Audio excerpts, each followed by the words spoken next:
bestow the title of Prime on me, attempted to exalt Optimus instead. A true brother would have scoffed at this preposterous betrayal. Instead, Optimus Prime, whose greatness was limited to the all-important field of library science, accepted the title that was rightfully mine. In so doing, he fired the first shot that ignited the very same great war he claims to despise. After being shunned by the High Council, Megatron has created a new identity. And Megatron and his Decepticons were born. The High Council and even Optimus himself underestimated Megatron for this reason. They believed that he created a revolution, when the opposite was the case. The revolution created Megatron.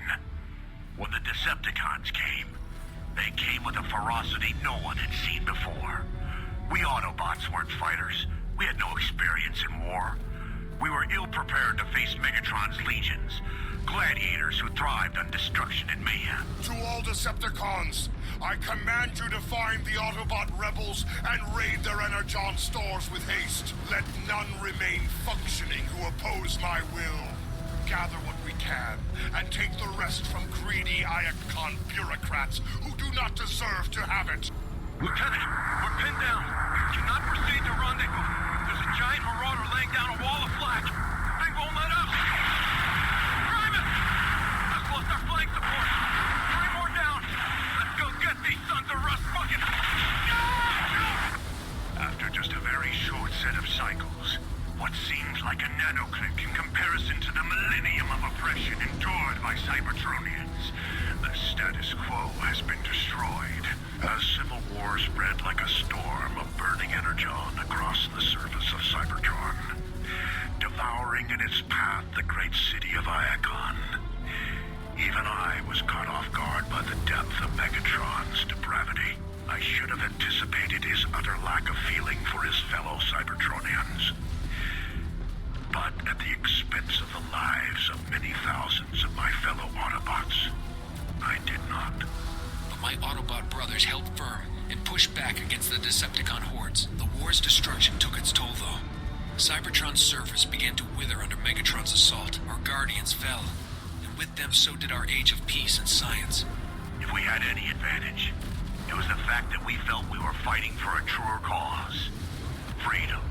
We fought many battles and lost many friends, but my Autobot brothers held firm and pushed back against the Decepticon hordes. But we couldn't stop them all. The Autobots fought valiantly to preserve our way of life and protect the innocent. Optimus Prime and his foolish Autobots continue to resist the tide of history, toiling under the persistent delusion that they can single-handedly reverse the direction of time itself. The struggle for freedom has been won. The revolution will be permanent.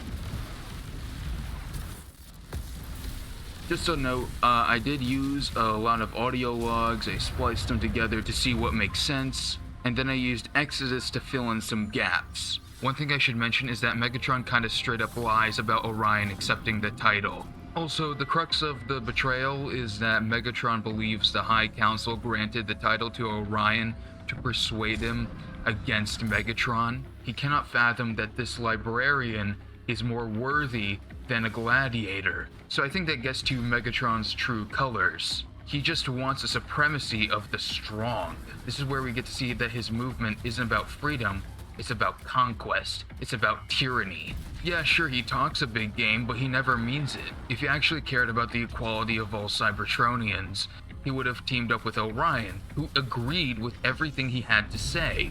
That's why I find the Megatron is right argument foolish. Megatron uses his rhetoric to attain power, and that's all he wants.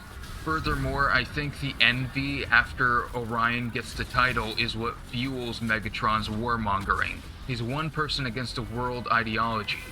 He's kind of a Randian hero.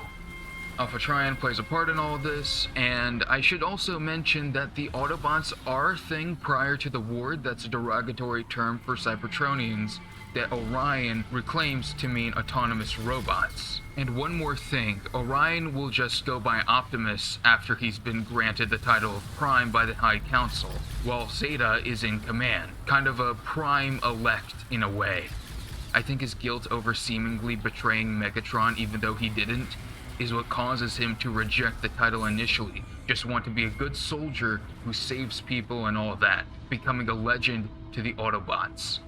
Kind of like a superhero. We'll get into all that when the time arises. Hopefully it provides a good picture of the war before we get into War for Cybertron.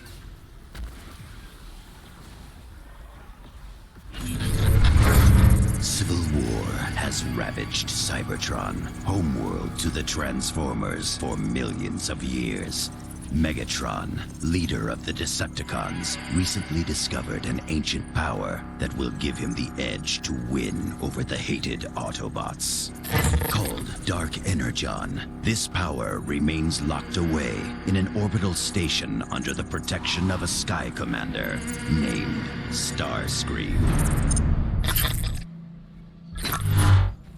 Alright, here we go. Something I found interesting is that the war has already started. Originally, this game was meant to precede the Generation 1 cartoon, and with some exceptions, this game more or less functions as a prequel to More Than Meets the Eye. But anyways, this chapter wastes no time with an explosive entrance. Ram this warship straight into the heart of that station! There's a couple things notable about this chapter. Mainly you get to see how Megatron met Starscream. I am Starscream, and I have protected my station for over 1,000 years. And how the Decepticons came into the possession of Dark Energon. Decepticons, receive your birthright! But most importantly, Chapter 1 does a really good job at establishing the character of Megatron. He's voiced by Fred Tatasciore, whose excellent performance really straddles that line between a brutal savage and a well-spoken military commander.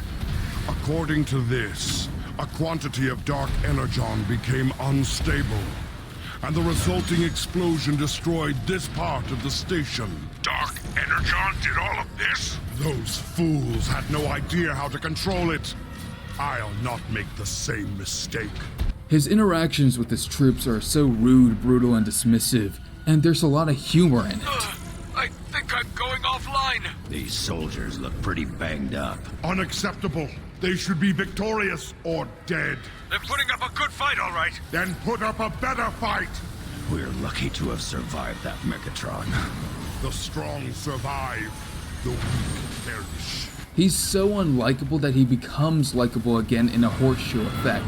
Stay clear of the fans, you fool. This is actually a trend I see in a lot of the video game depictions of the old Buckethead. They're able to make him an unsympathetic, threatening villain without making him one note, and he's incredibly entertaining to watch.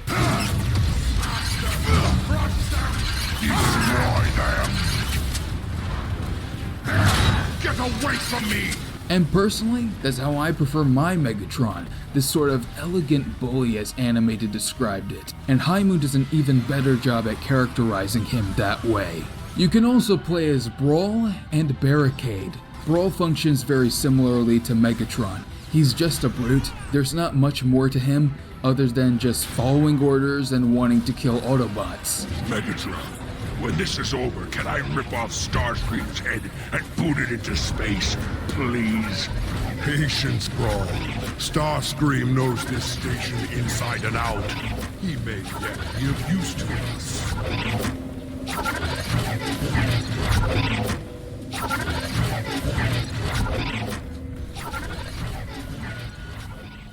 Barricade does offer more variety as a faster, quicker Khan, and has a lot more to say. I enjoy how he talks back to Megatron.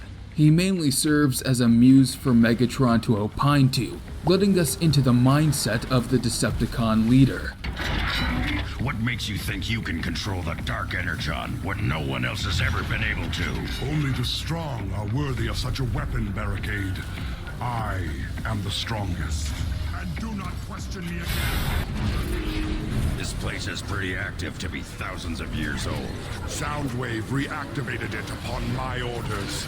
I have very special plans for this facility. Ooh, a little foreshadowing. I can't really describe how the gameplay feels other than intuitive and fun. Everything just flows right. High Moon approached this gameplay by first addressing the fluidity of the combat in general before inserting the transformation elements into it. So instead of covering for combat, you can transform. It's really fun to play, and that's all I can really say. The environments are pretty neat. When you get into jumping on debris in outer space as a space station falls apart, that's some sweet goodness. I mean, I died a few times doing this, but it's still sweet. It has a pretty kick-ass ending with Megatron showing he's the real deal, able to harness the power of Dark Energon when no one has before. No one can control Dark Energon! It dominates and destroys everything it touches!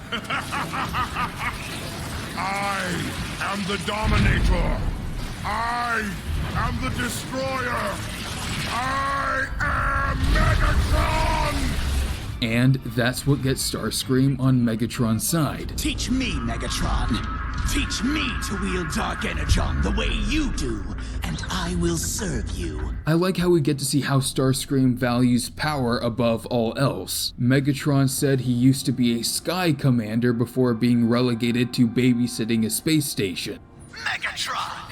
You may have gotten this far, but you'll never get your hands on the Dark Energon! Starscream, this acrimony is needless. I know who you once were, Sky Commander, and that you were betrayed. With Dark Energon, I shall return Cybertron to its former glory, and you to yours. So when he sees an opportunity to reclaim his former glory, he goes for it. Overall, a strong start. Anxious to prove themselves worthy of the Decepticon name, Starscream and his minions fly to Cybertron. There, they must reconnect the Energon bridge that will enable Megatron to manufacture more Dark Energon and conquer the Autobots once and for all.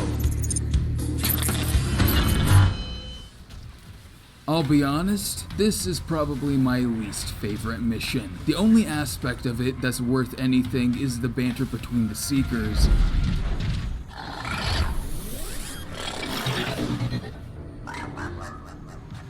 Did you see that? You mean that creepy-looking thing that just jumped over the side? Yeah!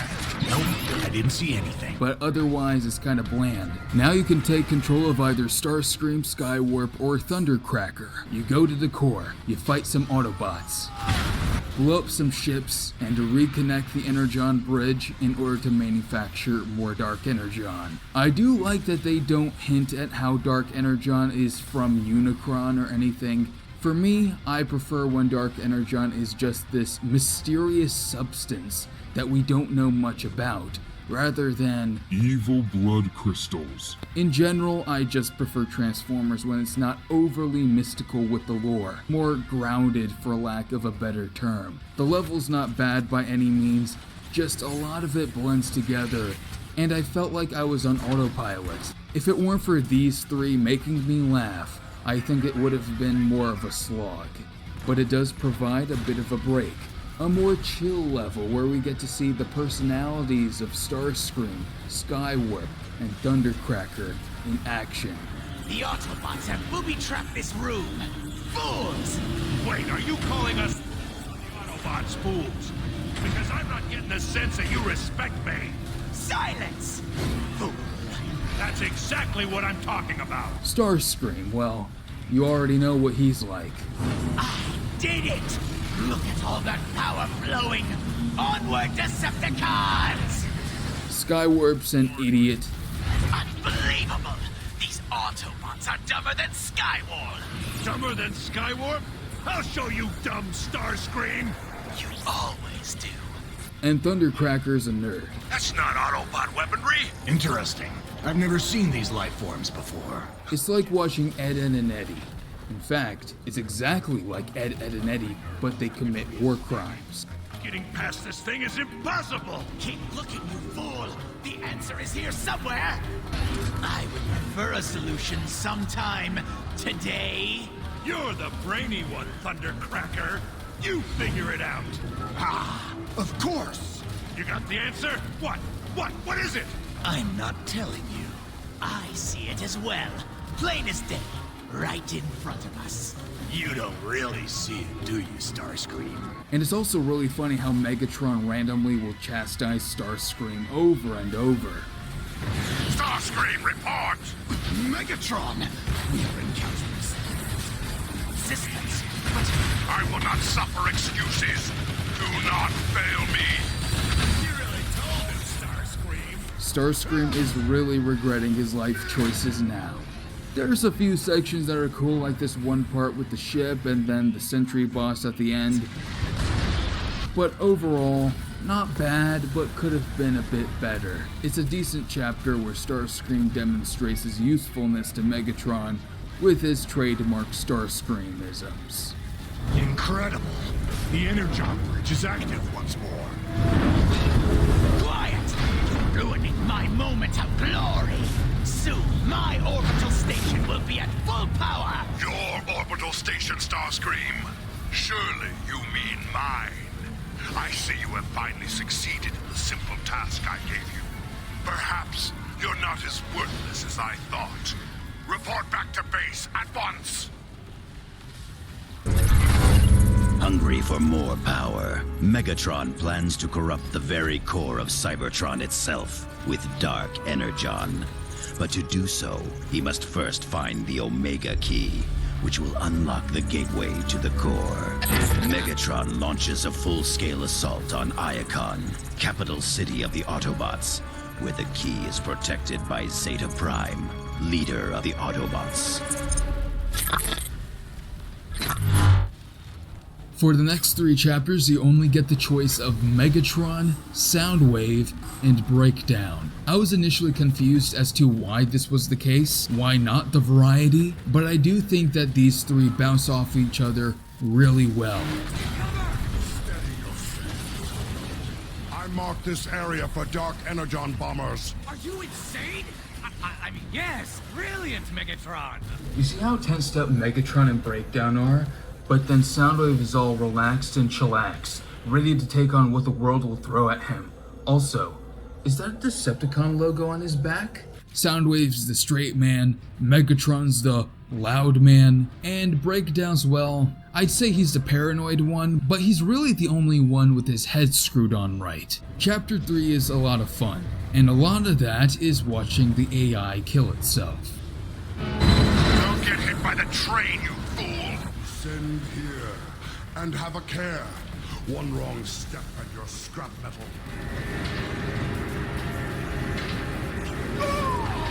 Aside from that though, seeing a Decepticon operation in action is pretty neat. You don't really come close to that feeling in any of the other 5 chapters as you do here.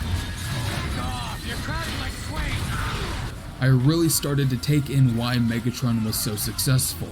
Even though his strategies may be risky, he always does whatever it takes to get what he wants, and makes sure that everyone falls in line. You shall not touch Megatron! I do feel his strategies are a bit throw everything at the kitchen sink, but I'm not gonna be the one who's gonna tell him that. Surrender now, Megatron. I will consider sparing your life. You dare threaten me? Me? So be it, Megatron. I leave you to your own futility. Oh, great. Here we go. Brawl! Call in the Dark Energon bombers! But, Megatron, there's too much firepower. Do as I have ordered, Brawl! Yes, Megatron. Bombers, target these coordinates.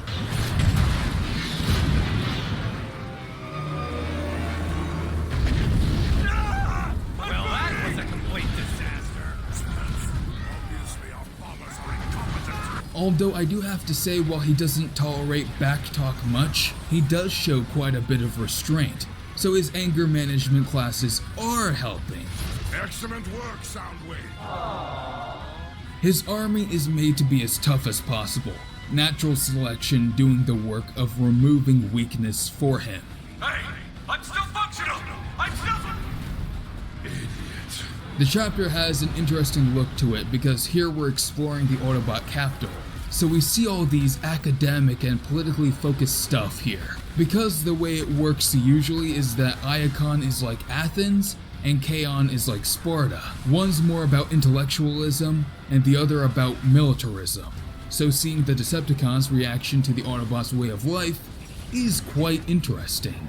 The Autobots maintain these rooms for tranquil contemplation. Tranquil contemplation? What does that even mean? It means the Autobots laze about and whine over their own inadequacies. What a waste of time and resources. There's a few other cool parts, seeing Brawl kick some ass.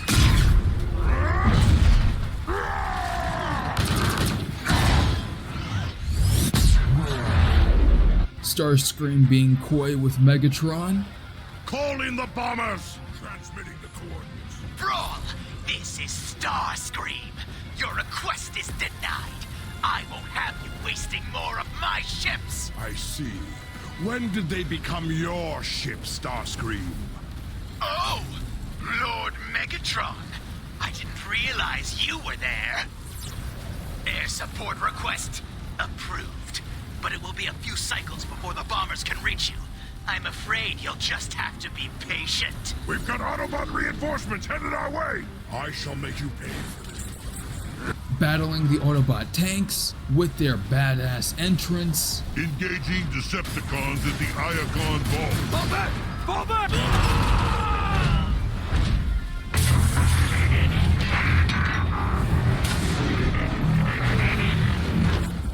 That guy is huge! And, oh yeah, you can kill dying Autobots, really cementing the Decepticons as the baddies. Look at that guy. Look at that guy in the background over there. Right. Oh, he tripped. Oh, got punched by a ghost. Oh, when he exploded. And this guy. Well, this guy, you know, he's almost there. He's almost gonna make it. He's almost gonna